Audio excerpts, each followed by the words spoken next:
Here game number 3 for learning a repertoire with the Leningrad Dutch.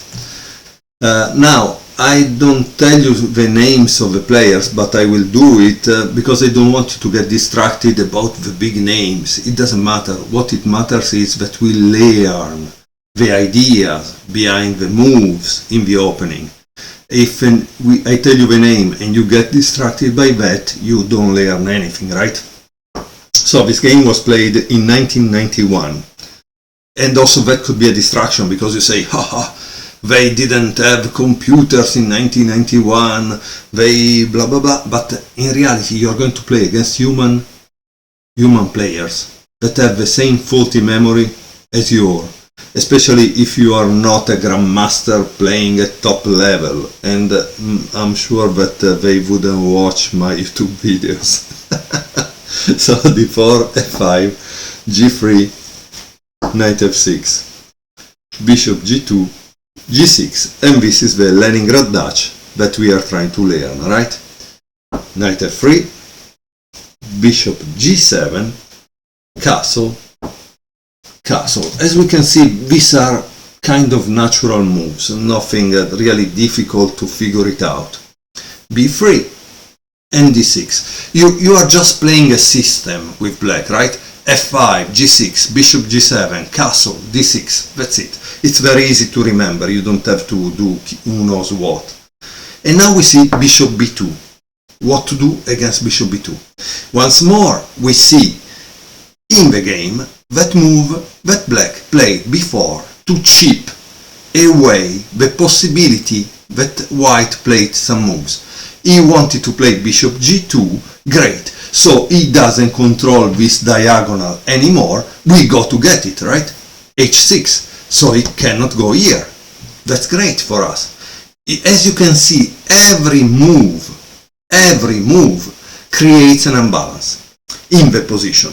Every move creates an imbalance. Your opponent does this and I do that because he doesn't control that anymore. That's it. Very easy. Knight bd2, g5. The attack on the king side is in full swing. Rook e1. As you can see, here there is a problem. Black is not challenging white in the center like we saw in the two previous games when black was playing this, right? So let's pay attention to that.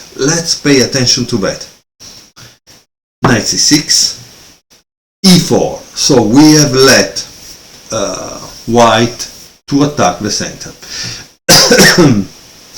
Sorry.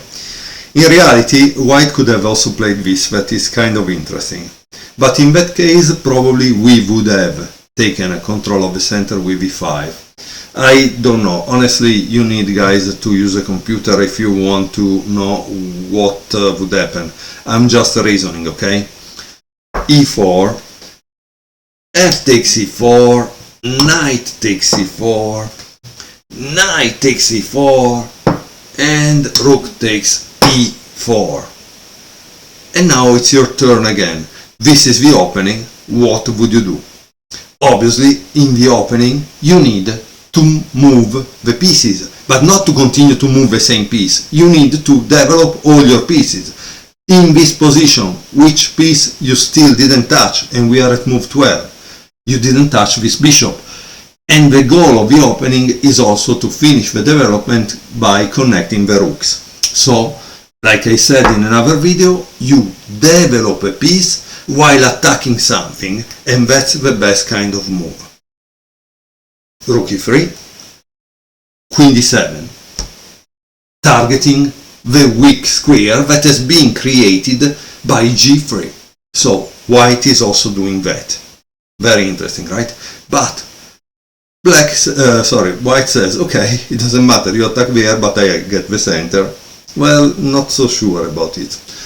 e6, attacking, keeping the center, because honestly, the battle also in the opening is about the center. Because the center can really create a problem and give you a space advantage, honestly. So you must do that. I will make another series of videos that show you fights in the center, because at a certain point in your chess development you will start to feel that is something you need to know and understand better. So that's another element that we need to learn in order to improve as chess player. Now, another thing that you need to do, apart connecting the rooks, is also to defend all your pieces. And here, which piece in the white formation, in the white side of the board, is not protected? It's this one, right? The bishop b2. So white plays queen d2, which allows to connect the rooks while defending this. And of course, when you give me a tempo and I'm black, I use it, right? Boom, d5, blocking a possible advance of white in the center. Unfortunately, this move obviously gives an outpost here, but luckily we have this that can fight it back, right? So knight e5, knight takes e5, d takes e5, and now there is the last piece that you must mobilize as black. What would you play at this point in time? Okay, what would you play at this point in time? Black played this move that is very, very important. Rook a d8. Now, why black didn't play c6, for example, to try to support the center? Because now, like I told you, this move g3 created a complex of weak squares. c6 creates a big complex of weak squares. How? Boom! Okay, so that's very a problem. So another problem that often we don't realize is that once you move a pawn, you can't go back. And so sometimes it may be that the opponent is not able to exploit the weak squares, great. But if he can, it's a problem, okay? So this is definitely a better move, because you are trying to take control of the central file and you don't create weaknesses. In fact, you are fighting for d6 against this, right? So that's the good part. Now let's see where I was. Okay, now c takes d5, e takes d5. So this is a pass pawn at this point, and this is also a pass pawn, because they have nothing that can block them in front of them. Black now has a queen side majority, white has a king side majority. So that's important to know, because you know where the action is going at this point. e6, bishop takes e6, bishop takes g7, king takes g7, and rook a e1. Okay, so obviously you could be kind of want to play this, but be careful, because there is this, right? So not a good idea. So you have to do something there, right? What do? You have to defend that piece, rook d8. But obviously this gives a tempo to white to improve his pieces. With queen d4, king h7, and now you pay for getting that pawn with this. Bam! Queen takes a7. Now black still has a queen side majority, he has pass pawn, so everything is great. But it's possible that queen takes a7, not a good idea. Not a good idea. And you say why? Well, let me tell you, because now that queen is out of the game and you have a free reign in the center and your pieces are more centralized. So that's why it's not a good idea. And now this, the passer, that Nimzowitsch said is a criminal, must put in jail, is free to move, right? With what? d4. Boom. Let's see. In the game was played bishop e4, king h8, rook d3. So he's creating a block, he's trying to control. You need, when you have a passer, you try to control the square in front of a pass pawn, okay? b6, like I told you, now the queen is out of the game. And notice, I remember once I played against one of these computers from the 90s, that was a Mephisto, very beautiful computer, very good player, in a sense, if one can call a computer a good player, but he made a similar mistake. He went with the queen on h5, the queen was out of the game, boom. And I think I even gave him a pawn advantage for making his queen to go there and then having the time enough to conclude my attack on the other side. So after b6, rook c1, attacking c7, bishop h3, very interesting move, right? Why? This is a good exercise for you guys. What happens if you play rook takes c7? Because this is why I tell you, chess, you need to start to learn it with the checkmate patterns. If you learn the checkmate patterns, then you progress to endgames. And then after the endgames, you can start to play some games and learn some simple opening repertoire. But if you don't do that, you think, ha ha ha, I have won. Not really.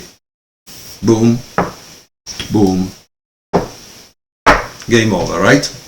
Because you should have seen that. That is terrible, right? So that's the reason why you need to focus on checkmate patterns, in my opinion.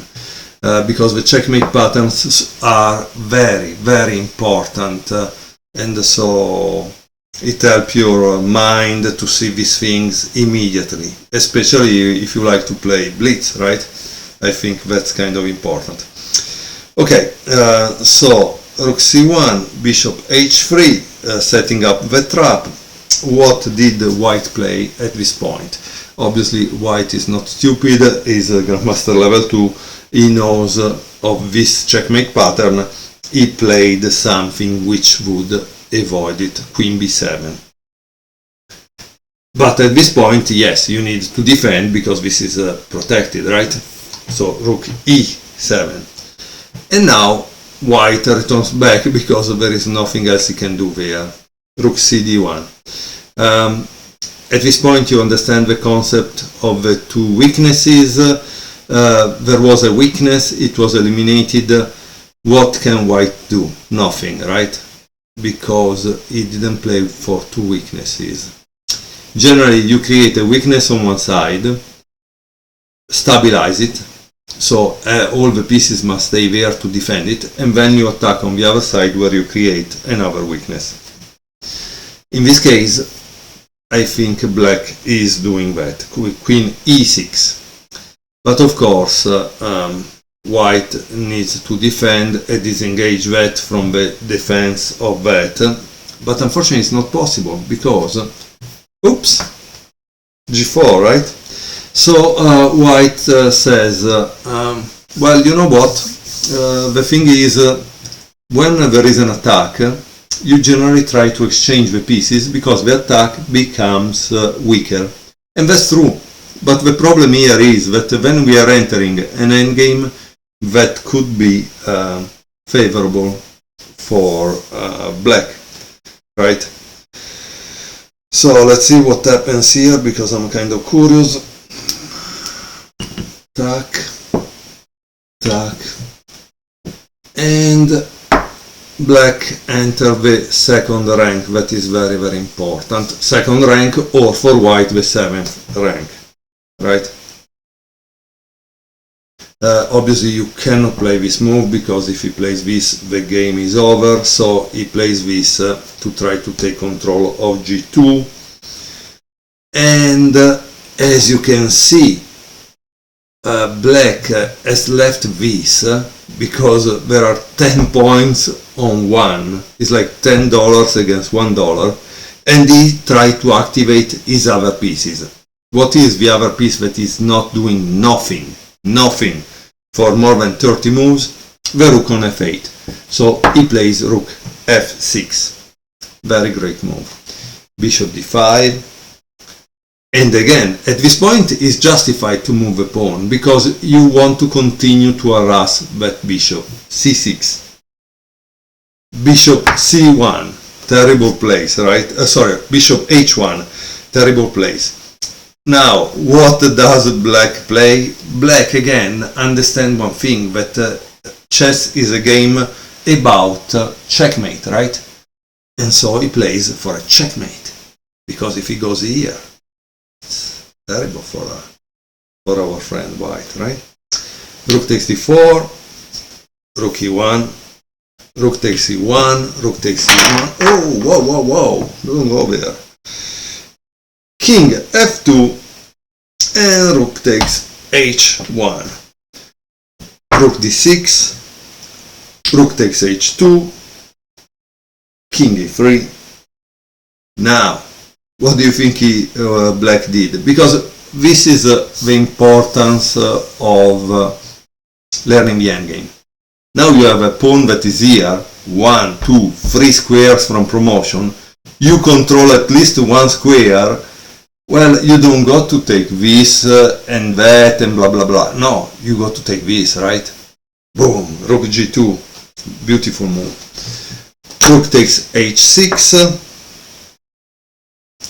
king g7, you cannot take here because otherwise it's done. Rook takes c6, rook takes g3, king d4, rook g2, king e5, rook f2, clearing the way, and now he played king d4, interesting, g3, rook c3, and g2. Thank you very much, the game is practically over. Rook g3, king f6. And at this point, white understood that it was better to give up. Another beautiful game. Now I can tell you who were the players. White was Van Veli Loic, a very strong grandmaster. In that time he was 2460 against Glek Igor 2540. And like I said, this was played in the Grumbach Open 1991. I hope you enjoyed this game and gave you the motivation to learn more about the Dutch Leningrad. Thank you very much for watching.